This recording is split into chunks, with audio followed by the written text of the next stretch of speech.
This is the second reading, partial, of Sherman. And I'm going to pick up where I left off.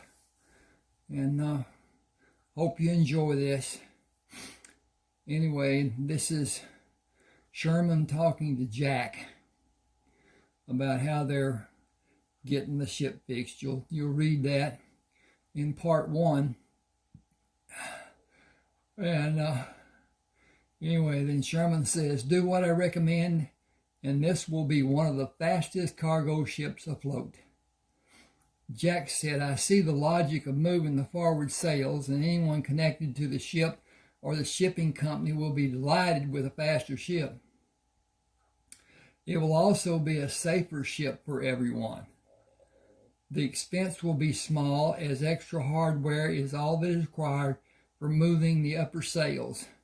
The sailmaster will fabricate the needed new sails.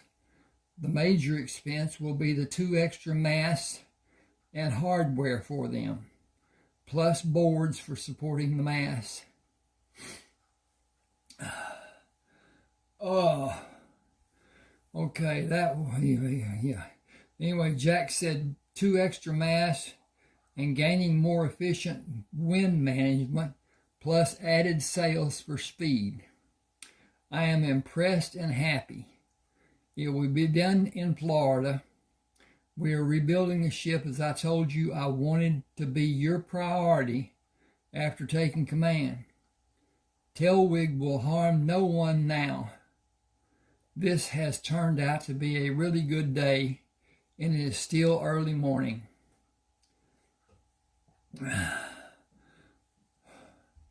Sherman said, "Heath said the same thing earlier in my quarters. We can continue to have good days by making them be good. If I can make one person's day better, it will be a good day for me." He didn't say for me, he just said good day. "Oh," Jack said, "we should go down to the deck, as the ship will clear the harbor channel soon, and the crews will drop and set the sails. We will be a hindrance to them." "Okay. Take care as you go down, and do not hurry. No slips by either of us, and it'll be cause to say it is certainly a good day." I got to move this down, and I didn't get set up to do it on the side. "Sherman, I knew when I spoke to you about taking on this assignment, and you talked about how your father schooled you and Heath about life and duties on a ship, that you were capable even though you were inexperienced. If you were observed by someone not privy to that information, you would be judged to be a seasoned veteran with many years of experience. Joshua Crammer was a very loving man, but he was a stickler for detail, and required us to not only learn his lessons and explanations, but repeat them and teach them to others with clarity. The memory of learning and the memory of teaching leaves those memories in our minds to draw on forever. I have only followed those lessons as my father taught them, and as I continued teaching them. Remembering and acting on those memories allow me the ability to teach, or for a better word, direct my crew from memories of my father and others instructing me." Excuse me just a second. I need to check on some stuff here. And yeah, it's going, well, it looks like everything's squared around. I've been having a little throat problem, and am still to some degree. And I think it's the time of the year. But at any rate, try to get this going. And got a little peppermint here that might help a little bit. May not be able to speak really well. At any rate, Jack said, "I understand and appreciate that fact. but intelligence cannot be taught. You are a remarkable individual, and I am glad to call you my friend. I pity the person you consider an enemy. I have no enemies here on this deck or anywhere on this ocean. This life will be an adventure every day. We will make it be. We will create the adventure. We will make each day a good day in a positive way. Yes, we can do that, Sherman. But I need to gain more strength. Going up to the lowest sail took almost everything I had. And I'm already sore in places I do not desire anyone to know about. Sherman took Jack's upper arm in his grasp. You must not allow the soreness to dictate your course of action. You and I will come back tomorrow. You and I will come back up tomorrow, but we will relieve the outlets. I got this going on. Anyway, you and I will come back up tomorrow, but we will relieve the lookouts. Climbing there is easier, but you will need to work through the soreness or it will increase in severity. You will be sore tomorrow, but the exercise needed to climb will relieve the muscle ache and add strength. I need to take a reading and check our course. We are far enough from land to navigate in a general direction. Tonight I will calculate the position of the ship and make course changes through the night. Jack said, You just gave me another example of your worthiness to have your position. I have sailed with many men. I have never been aware of one doing charting other than daylight hours. Charting is not difficult with the sun, the moon, and the stars to follow. But miscalculation is not so severe if it is done and recalculated in the following hour. I can sleep comfortably for 4 hours after the calculations prove to be true. The deck watch will wake me after 4 hours to take readings and make needed course correction. We will not be under full sail after sundown, so the ship travels slower and course correction is less likely to be needed.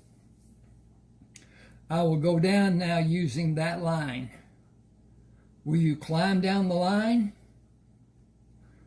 It's the quickest and most proficient way. He moved down using 12 movements and looked up at Jack. Take it slow and come see me. I will take it slow and take a needed rest. I will see you tomorrow. Morning found Heath sitting outside the sail locker with the sailmaster. I need you to make special sails. The ship is going to undergo major changes in the position of the sails on the foremast, and new sails are to be positioned and will be used in case we need to run from an attacking ship. Excuse me. The sailmaster shook his head. This ship will not outrun a frigate or some of the privateer ships. It is too heavy and too slow in navigation. It will not need to outrun one if we see them in time to lay on different sails and maneuver away without being seen by them. We have an advantage in a better spyglass, one with better optics that allows our crew to see much farther than the older ones, almost 1/3 as far. If we can see an approaching ship 10 or even 15 minutes before they can see us, and the added sails are deployed, we can possibly slip away or make enough of a run to discourage the other ship to a point it will look for an easier target. It will give us a better chance than the sail configuration does now. The new sail that will be placed amidships will span as much of the deck as possible on the bottom edge and will have eyes large enough to run a strong rope through to anchor the bottom of the sail corners, and the top will be lashed to a short spar and ropes going to the mainmast sail spar. The top will be gathered and bunched to be as narrow as a small spar. I have a drawing for you just to convey the thought of what can be done. You have the freedom to change any aspect to improve what I have drawn. Oh, I see. You want a billow sail to resemble a partial bubble, a spinnaker sail. That's simple and easy to make. How will it be anchored? I drew that also. Yes, I see. The bottom lines will need anchors of metal eyes attached to the deck, or a cleat, because the cleat will allow the sail to be placed faster and also taken down faster. We will need to take a measurement of the center of the leading sails to allow wind to push into them, or this sail will block it and defeat our purpose in having this sail. Excuse me a second so I'll look at this again. Oh, okay, well, we doing good. Still got a froggy. The measurements for the new sails are being taken now. They will be only a foot or so larger than those already in use. They will not be made so big that they block the air flowing to the next sail, just catch more wind than has been getting to them. Sherman and 3 crew members took the guns and ammunition to the forward boxes in the bow of the lifeboat. The canvas covers of the guns were checked as the guns were put into the boxes. 4 sails to be used for shade from the sun and the boat's sail were placed under the guns, and tools for wood crafting, medicine to combat infection, olive oil, hardtack in tins, and various items which might be needed if the lifeboat was to be used were placed over one of the sails, and the other 3 were placed as a cover for the items stored in the box. Excuse me. Small items were also placed over the covered guns in the second large box.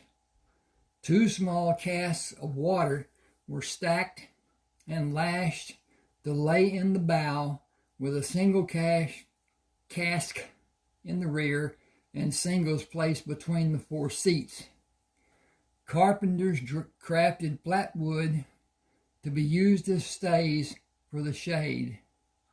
Navigation equipment and charts and a small spyglass were stored in one of the smaller boxes, which could serve as a seat for 2 men, as it might be needed.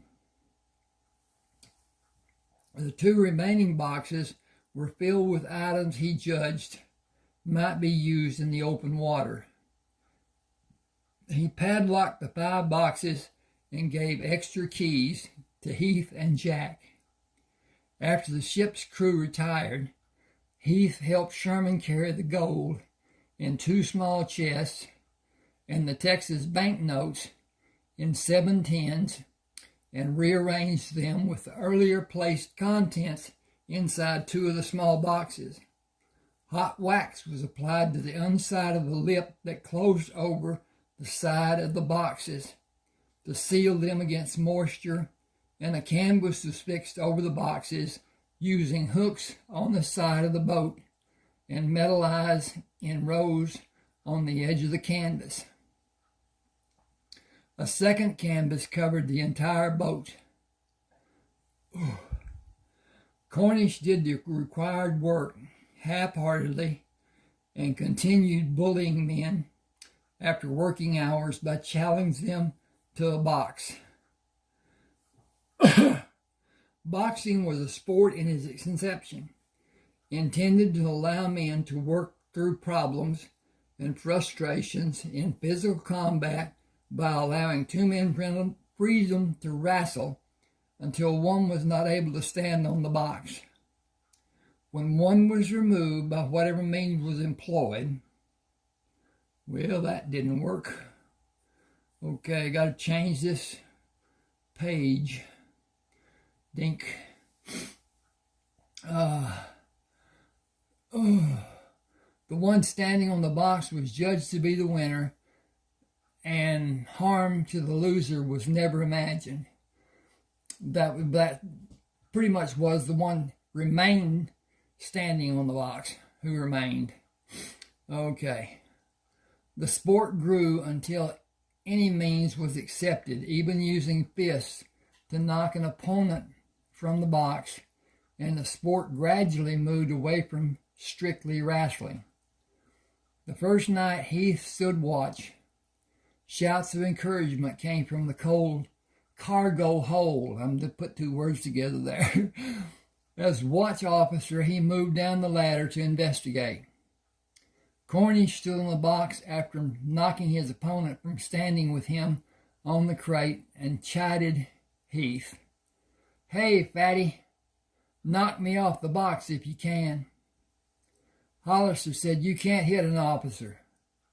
If he takes the coat off and stands with me, we are both just men.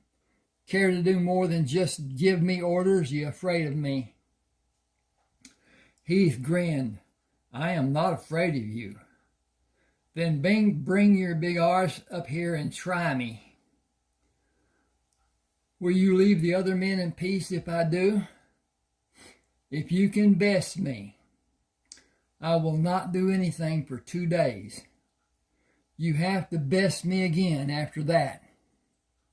Again Heath asked, "If you cannot throw me off the box, then do we have 2 days of peace for the men?" "I said if you can best me, but if you can stay on the box, I will do what you ask." He said, "Give me a few minutes and I will come back." "What then? Are you scared? Do you need help? Think your backstabbing brother can help you?" "Just seeing to my duties." He found Jack on deck. "I'm going to box with Cornish, if you will stand as my second." Jack said it is a long-standing tradition to show strength and agility and has never been limited to just the crew. I believe it had its beginnings when it was instituted by officers. If you will accompany me and be my witness, he cannot say I did something to cause him harm. I believe his challenge was to harm both me and Sherman by using some false claim. If you are sure you want to do it, then I will stand with you and be your witness, as every member of the crew will witness. He stepped up on the small crate and moved higher to stand on the large crate. "I am here." "Yeah, and you brought Kelton. I'd hoped you'd bring your lying brother. I'd love to knock him into tomorrow." "Your problem is not my brother. It is me. I will not go off this crate for you, now or ever." Cornish rushed at Heath and threw a right intended to hit Heath's face. Heath simply moved away from him. Stepping back, Cornish threw another wild right. Heath slapped the first attempt away and caught the second ball fist with his open hand. Cornish jerked his hand away and tried a left low in Heath's midsection, which Heath allowed and stood for Cornish to move again. Each blow Heath either took or caught them with his open hands until Cornish stood with his hands resting on his knees, attempting to catch his breath. Heath said, "You stopped, so you are not successful. You lost the bout. I will finish you after I rest." "No, you have stopped, and the rule is when one opponent is stopped, the round is over. You claimed only one round to dislodge me from this crate. The men waited the following 2 days to be peaceful. The men wanted the following 2 days to be peaceful and agreed with Heath, even though they did not know the rule. Jack silenced them. The rule states exactly as Mr. Heath said. If one opponent stops for any reason, the round, and in this case the contest as well, is over. Mr. Heath has not stopped. He is standing in the same position, ready to continue the contest. He is judged to be the better of the two combatants. Cornish protested. He did not throw me off the crate. It was not needed because you stopped. You officers, always taking the other one's part. This is not fair, and I will not do as you ask unless you will come here again at this time tomorrow night, 1 day for one try. I will gladly face you again for the tranquility of the ship, tomorrow and any subsequent days thereafter. Bring that coward brother of yours, too. I would love throwing him halfway across this hole. You will have a big enough problem with me. Sherman will not give you the opportunity to even strike him once. I would clean the deck with his limp body. You agreed to not cause anyone any problem for the next 24 hours, did you or not? Not until I knock you off this crate tomorrow night, and then I'm free to do whatever I like. Heath and Jack climbed the ladder and walked out on deck. Jack moved around him. Did he hurt you? Not in the least. The first wild swing almost connected, but not with any power. He does not know how to throw a punch using his body. He tried to make me mad by belittling Sherman. From behind, Sherman asked, who was belittling me? Oh, I did not hear you coming. I hate the noise the ship and water make. I cannot feel another's presence. Who? Cornish. He was bragging after our boxing match. That must have been a hilarious show for you. Sherman, he was right to goad me. He was, back up here. Sorry about this. Sherman, he was trying to goad me into boxing, and he included you.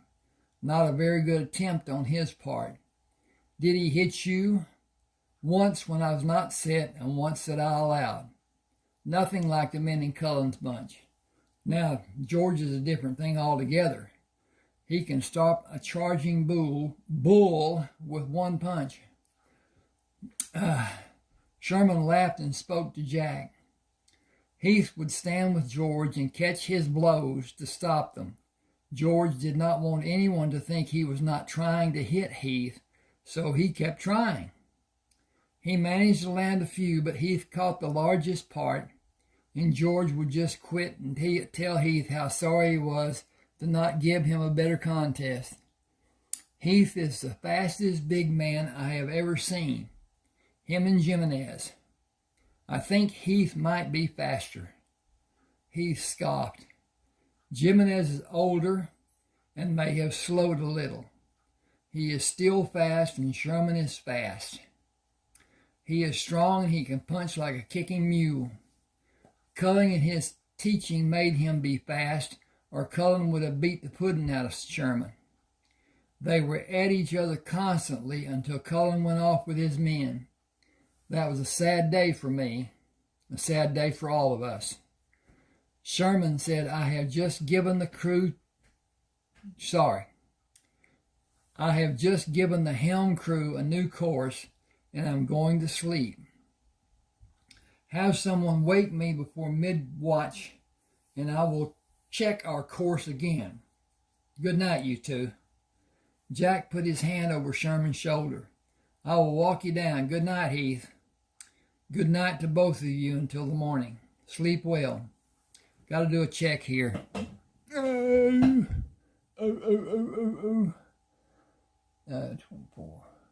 9, 17. Yeah, we're in pretty good shape. Okay. This is the next night. Cornish stood on a large crate waiting for Heath.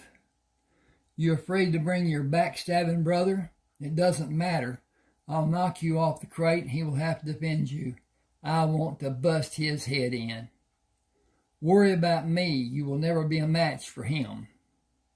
That is what you think and not what I know. I'm going to beat you tonight. I'm going to hammer you. Believe it. I am here. Do it if you can. You can believe me when I say it will never happen. Cornish advanced on Heath, and the pattern Heath used the previous night followed again, with Heath catching blows or allowing them to hit him until Cornish backed away, taunting Heath, "Come on and fight." Heath stepped toward Cornish, knowing he could not be judged to stop, and wondered what ploy Cornish would use as he changed the tactics he had used before. Whoa. Keith stepped aside to evade Cornish's rush and pushed Cornish in the back, causing him to trip and fall. Jack held his hand over his head to quiet the yelling of the men. That is a fall, and the round is over. Combatants moved to the opposite corners. He spoke to Heath when Heath bent to hear. Just take a hold on some part of his body, throw him off the crate. It will not be difficult for you with your strength. That is what this sport was originally supposed to exhibit, strength and agility. I'm having too much fun to do that, and he will soon tire and quit. He was almost out of breath when he moved away from me. Start the next round and see how long he is able to stand with me. I will wager it will not be long. Heath crouched and moved into Cornish, allowing a body blow, and caught the higher ones. He began moving into Cornish, slowly pushing him to the edge of the crate. Cornish ducked to move away from Heath and the edge of the crate. Heath simply put his arm out to stop Cornish and push him back. Cornish labored to breathe and dropped his hands until Heath playfully slapped his shoulders with his open hands repeatedly. Cornish was not harmed and began wildly throwing blows that Heath either caught in his hands or blocked with his arms. Gasping for breath, Cornish dropped his hands to his knees. Jack slammed his open hand on the top of the crate. That is the bout. Cornish stopped, and Mr. Heath wins again. Good night, everyone. Sleep well, and dream of the beautiful Florida women we will see in port. Sherman waited on deck for Heath and Jack. Have fun, baby brother? No contest. He thinks to hurt me by hitting me in my body. He is sorely mistaken to believe he can ever do any damage there. It was fun. Just to see him scorned by the crew makes the shame of doing it again worthwhile. Either you will throw him off the box, or I will take pleasure in knocking him off. I leave it as your choice to be made. Listen, you can hear him ranting now. He will be worse on the crew if it's not done. His belligerence is growing each time you best him, but you are not beating him. Just put your arms around him, give him a big hug, and throw him away from you and off the crate. Fast and simple. That will not be fun for me. It is settled then. Tomorrow night a different Crammer will face him. It will be a surprise to all who are there, but I do not want Armbruster alerted and have him interfere. Cornish proudly stood on the crate, leering at the crew, who imagined another show of strength and ability by Heath. His sneer changed to surprise when Sherman led Jack and Heath down the ladder into the cargo bay. You come to watch Fat Boy's show? The crew cheered and applauded when Sherman said, "I came for you." "You came to help me?" "I will not allow you to help me. I don't need you to help me. I came to knock you off the crate. If you will not stop your attacks on the crew, I will stop you tonight without caring for your personal safety." "All right, just what I've been waiting for. Come on, get up here and we will see who stops who." Sherman stepped up on the small crate and stepped up to stand on the larger crate, glaring at Cornish. He advanced on Cornish when Jack signaled. Sherman sidestepped a rush by Cornish, blocked a wild right hand, and smashed Cornish in the left temple with a wicked right hand blow as he clumsily moved by Sherman. Cornish shook his head and moved to meet Sherman as they closed.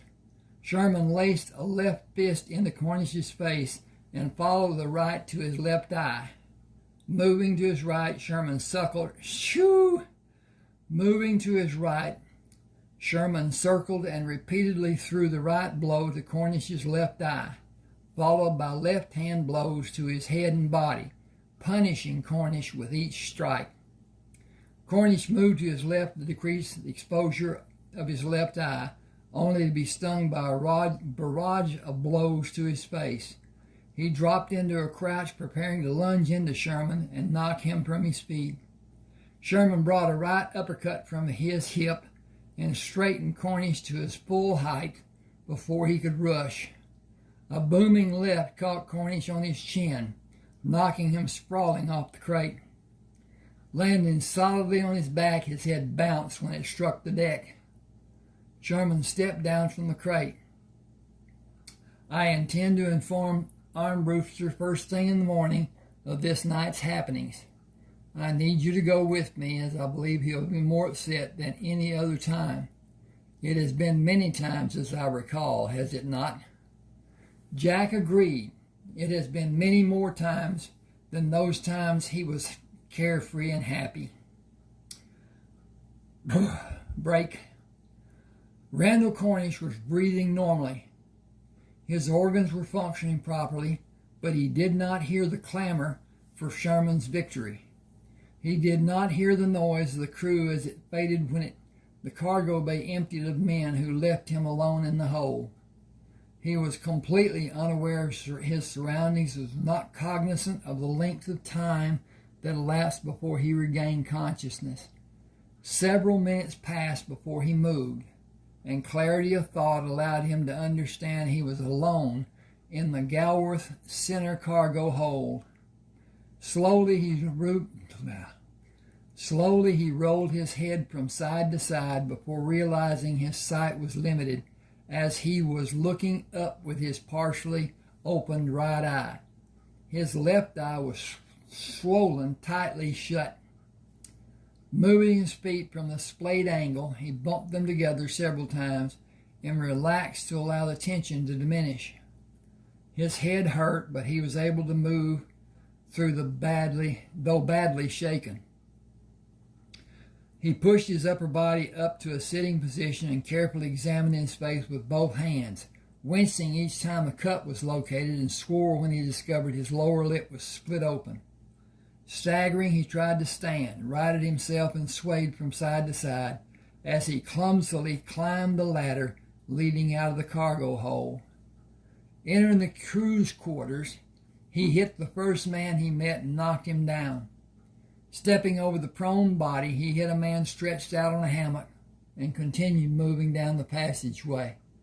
6 men grabbed knives and closed around Cornish, stabbing him. Stepping back, they watched him fight to stand before slowly sinking to the deck when the last breath exuded life from his body. The 6 men waited for the sailcloth and rolled the limp body into it. "Trowbridge, do what we planned. Take Coffee to the wheel. Give us time to move him to his final resting place, over the side. The rest of you clean this blood off the deck and be doubly certain the stains are completely removed. Scrub and wash until any sign of it is gone. It cannot be determined that he met his end in this compartment, or every man in his crew will be blamed. Anything more you can think of, do it. We will do as we planned. We will strip our clothes and throw them over the side. Have fresh trousers and shirts laid out for us. Be in the passageway to shelter us from being seen by some officer who may be wandering through the ship. You only need to crowd into him until we can pass. Salute and hold your salutes and don't let him pass. We tried to think of everything, but did we?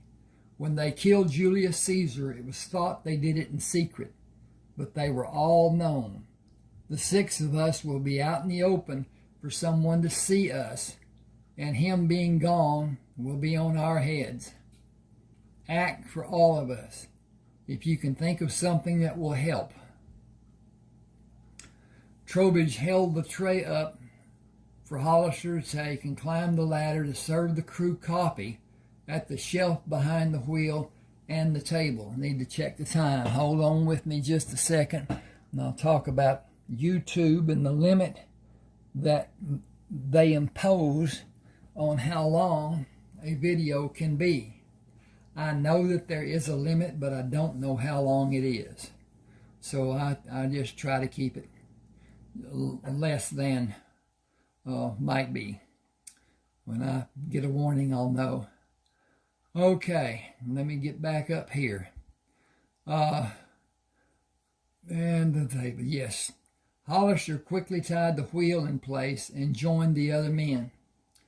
Each of the wheel crew relished the coffee and the small cakes, but looked up when a loud splash came from the starboard side, near the aft part of the ship. Trowbridge smiled. Big fish. Hollister returned the smile. A really big fish. Trowbridge faced the men and merely glanced in the direction of the 6 men when they made their way back to the crew quarters. He gathered the cups and saucers and returned to the crew quarters after washing the cups and saucers and storing them. Painstakingly, he searched the deck for even the smallest sign and climbed into his bunk when he was satisfied there was none. The crew members were solemn the following morning until Lil Janowick reminded everyone, we are not to be overjoyed and not to be too serious. Just act in a normal manner and as opposite in character to the next person as may be reasonable. That is what we agreed to do, and you aren't. Put on your best face and act a part. There will be a search ordered, and we must all take our time, or it will give us all away. He was going to marry into the Cowd family, as hard as that is to believe. I think there's only one person on this ship who will be the least bit concerned. When boatswain's pipe quarters, Cornish was acknowledged as missing. Sherman ordered a ship-wide search for him. Be methodical and thorough, and even look in places you are sure could not hide him. As the men moved away, Jack came down the ladder to stand with Sherman and Heath. I do not believe you will find him. Sherman asked, why do you say that? Do you know something about him? There has been talk of ridding the ship of an unwanted member. I was on the aft deck when a large object was thrown over the side last night. The helm crew was having refreshments and were not looking at the 6 men who moved by them to return to the crew quarters. They were naked, each and every man. It was dark and I could not see well enough to recognize their faces. I would not tell anyone if I had seen them, but I can think of only one reason 6 crew members would be naked. This ship is an island. We stand above the men as authority figures, but they are the lifeblood of this ship. Whether it is harsh or otherwise, it is the crew's justice to be served, and their right to govern their life and safety. Sherman began moving away from Heath and Jack. Heath, you have the deck. Come with me, Jack, if you please, just as a witness. Entering the crew's quarters, they found 3 men who were overly busy searching for Cornish. This space is secure. Search the rest of the ship. He moved down the passageway and dropped to his knees, removing his knife, and took a sliver of wood from the deck. He stood up and turned it in the sunlight. We have a task to do that I would not wish on a person even as vile as Cornish was. He pushed this crew over the edge and they killed him right here.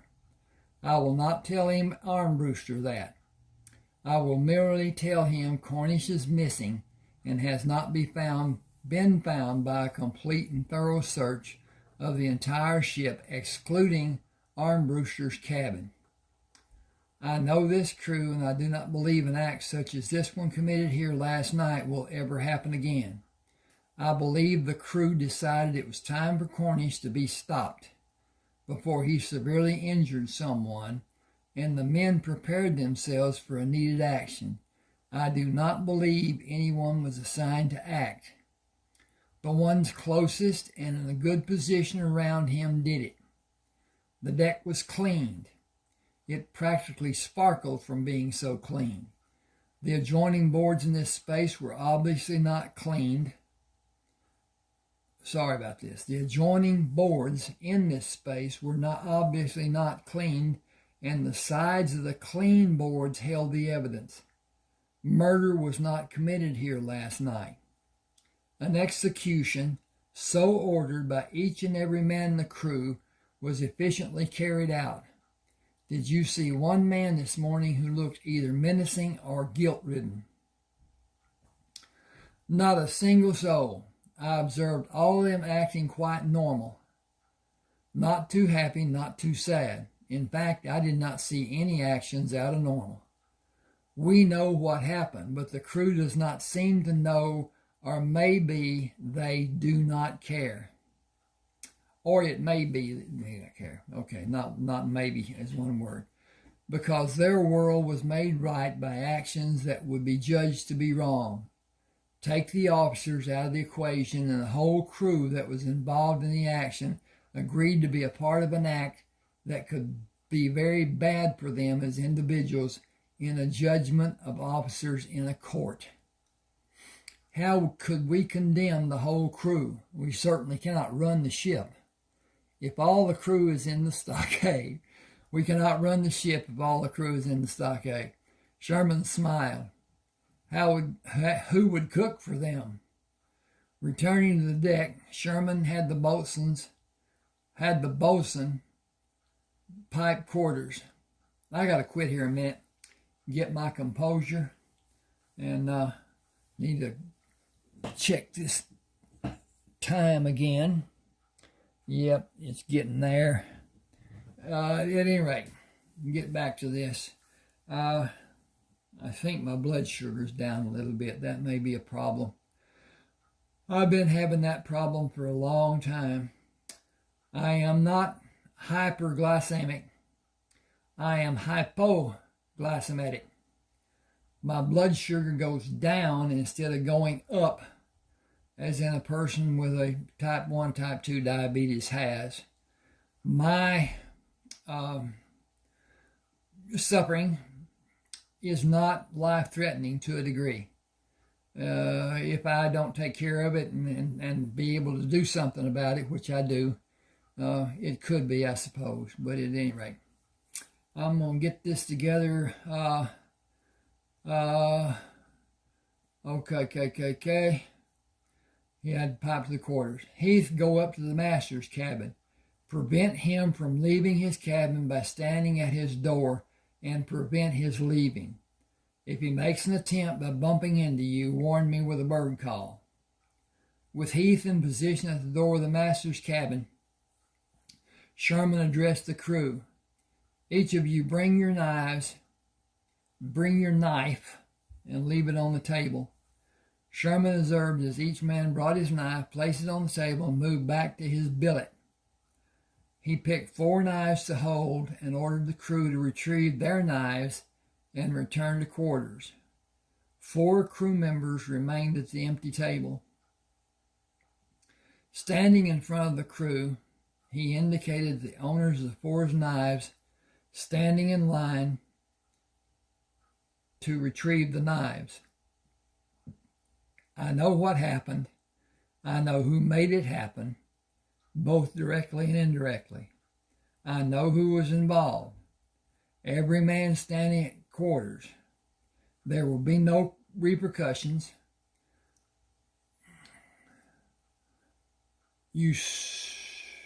Okay, no, this is not jumping, moving, changing the page. There we go.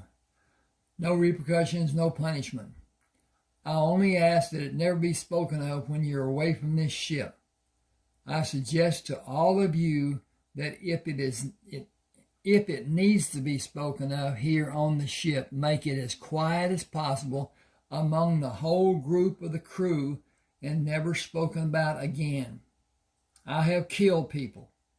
It was always done with thought, or it was forced on me and there was no time for thought. If one of you was endangered and threatened by a person, I would act to save you. If it took lethal force, I would act accordingly. I hold no ill will toward anyone because of what was done. Had I been in the midst of you, I would have been aligned with you. That does not mean I condone what was done.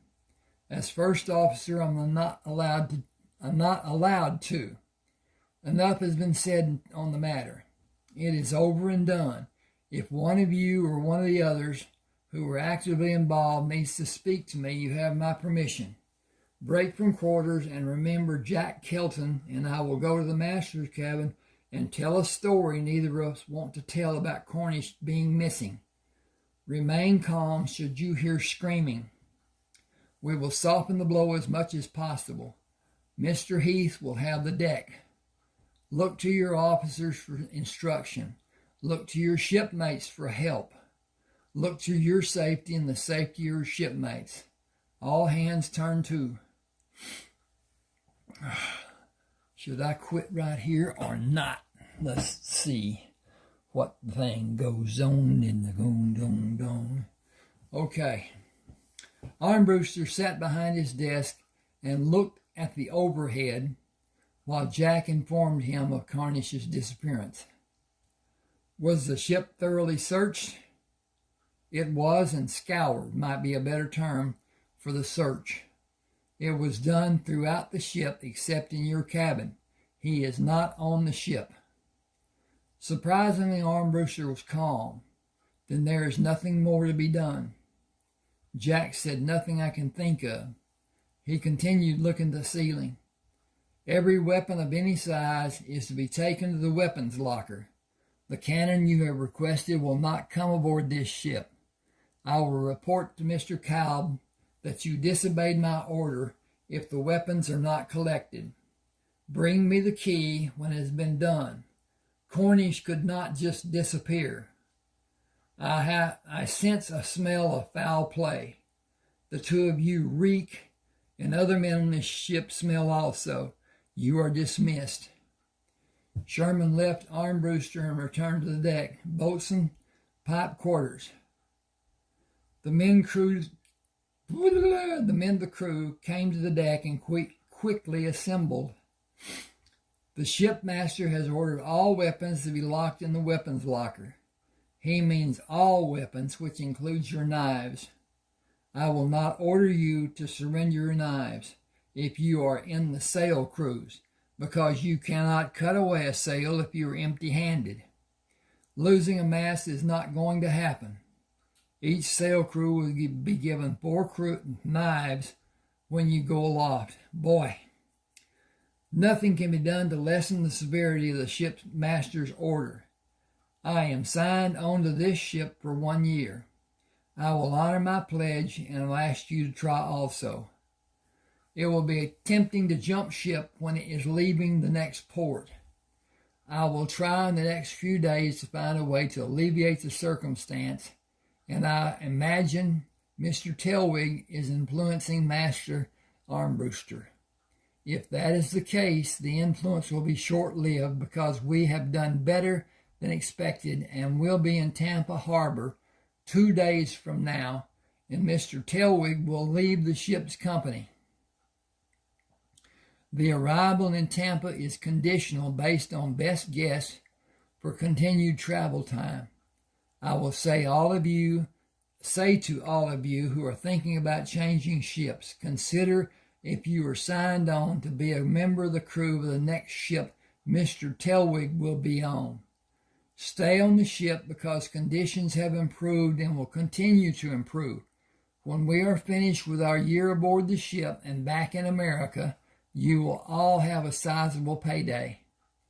Any weapons that can be found will be gathered and taken to the weapons locker. I'm ordering all hands to rest to be able to be strengthened and make a complete search of the ship for weapons. Mr. Heath will make a list and we will assign groups to look for them later. Break from quarters and see to your duties. Jack smiled. You just told the crew to hide any weapon that can be hidden. Jack, I am somewhat lost. I do not know if there are weapons on this ship that are not already in the weapons locker. I do know that every man I just spoke to has a knife, and that individual's work and his life will be made more difficult without his knife, especially the sail crews. Imagine an emergency when the sails cannot be raised to alleviate a strong wind and the crew has no knife to cut the sails away. Imagine a wind strong enough to push the sails and break the mainmast.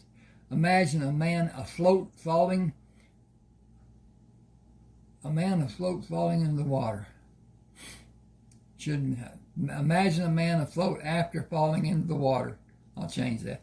Without a knife to fight off an attack. I will supply the minimum number of knives by asking the crew how many knives are needed. The sail crews are assigned, but there is no position assignment. The crew does not work in that manner. They are free to take whatever position they are available to work in as they come to it. The faster climber swings to the right of the net, and the following man swings to the left, and so on. If needed, cutting away is by speed, not by assignment. The sail crews cannot have their knives taken from them, and I do not want anybody aboard to be without a knife. Crew members and officers alike. Safety for everyone depends on it. I'm going to quit right here. Please subscribe to my channel, and I'll leave a link to Smashwords, anybody that wants to buy the book. And please, as I said, subscribe, hit the like button, that helps the channel, hit the share, hit the what does the share do? I'm looking at this stuff. Okay, thanks for being with me. Hope you enjoyed. I'll do another part later on, but for right now, this is all we're going to do. Appreciate it.